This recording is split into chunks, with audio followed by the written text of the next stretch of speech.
அனைத்து நண்பர்களுக்கும் வணக்கம். இன்றைக்கி இந்த வீடியோவில் இதை பற்றி பார்க்க போகிறோன்னா டுடே சீரியல் ரிவ்யூவர் கௌரி சீரியலில் அடுத்தடுத்து என்னென்ன சுவாரஸ்யமான நிகழ்வுலாம் நடக்க போகுது தான் இன்றைக்கி இந்த வீடியோவில் பார்க்க போகிறோம். அதுக்கு முன்னாடி நம்மளோட சேனலுக்கு முதல் முறை வரைக்கும் நம்மளோட சேனலை சப்ஸ்கிரைப் பண்ணிக்கோங்க, கூடவே பெல் ஐக்கானை கிளிக் பண்ணிக்கோங்க. இந்த வீடியோ பிடிச்சிருந்தா லைக் பண்ணுங்கள், இந்த வீடியோ பிடிக்கலாம் டிஸ்லைக் பண்ணுங்கள். வாங்க ஃப்ரெண்ட்ஸ் வீடியோக்குள்ளே போகலாம். வீடியோக்குள்ளே போகிறதுக்கு முன்னாடி உங்களுக்கு துர்காவை பிடிக்குமா, இல்லை கௌரியை பிடிக்குமா, இல்லை கடப்பா கனகாவை பிடிக்குமா, இல்லை டிஎஸ்பி நந்தினியை பிடிக்குமான்னு மறக்காமல் கமெண்ட்டில் சொல்லுங்கள். இல்லை அசோக்கு பிடிக்குன்னா நம்மளோட சேனலை சப்ஸ்கிரைப் பண்ணிக்கோங்க. நம்மளோட துர்காவாக இருக்கிற கடப்பா கனகா வீட்டுக்குள்ளேயே இருந்துக்கிட்டு நம்மளோட பாஸ்கரை கொன்னுட்டாங்க. அதாவது புளியை ஏவி விட்டு. ஏன்னா அவங்களுக்கு எல்லா லாங்குவேஜையும் தெரியும்னு சொல்லிட்டு இருக்கிறாங்க. ஆனால் நம்மளோட கடப்பா கனகாவுக்கு மந்திரம் மாயம் எல்லாம் தெரியும். ஆனால் உண்மையாக சொல்ல போனால் கடப்பா கனகா வந்து துர்கா தாங்க.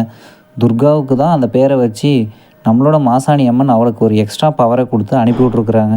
நம்மளோட காலன் மந்திரவாதியாலையும் எதுவும் பண்ண முடியலைங்க. நம்மளோட டிஎஸ்பி நந்தினியால் எதுவும் பண்ண முடியல. நம்மளோட ஆவடியப்பனாலையும் எதுவும் பண்ண முடியல. 3 பேருக்கும் ஒரு பெரிய சவாலாக இருக்கிறது நம்மளோட கடப்பா கனவாக இருக்கிற துர்கா தாங்க.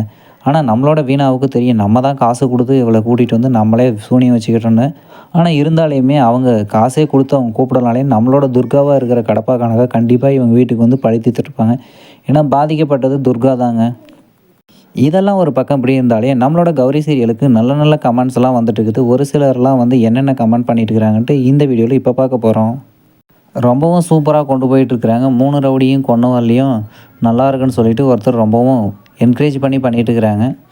இந்த ரவுடிங் லிஸ்ட்டில் அடுத்த இருக்கிறது நம்மளோட ஜமீன் ஆவுடைய பந்தாங்க. அவங்கள எப்போ வந்து எது வந்து கடிக்க போகுது, எப்படி வந்து சாவடிக்க போகிறாங்கன்னா அடுத்த வீடியோவில் பார்க்கலாம் ஃப்ரெண்ட்ஸ். இந்த வீடியோ பிடிச்சிருந்தா லைக் பண்ணுங்கள், இந்த வீடியோ பிடிக்கலன்னா டிஸ்லைக் பண்ணிக்கோங்க. நம்மளோட சேனலை சப்ஸ்கிரைப் பண்ணிக்கோங்க, கூட பெல் ஐக்கானை கிளிக் பண்ணிக்கோங்க. தேங்க்யூ ஃபார் வாட்சிங் ஃப்ரெண்ட்ஸ்.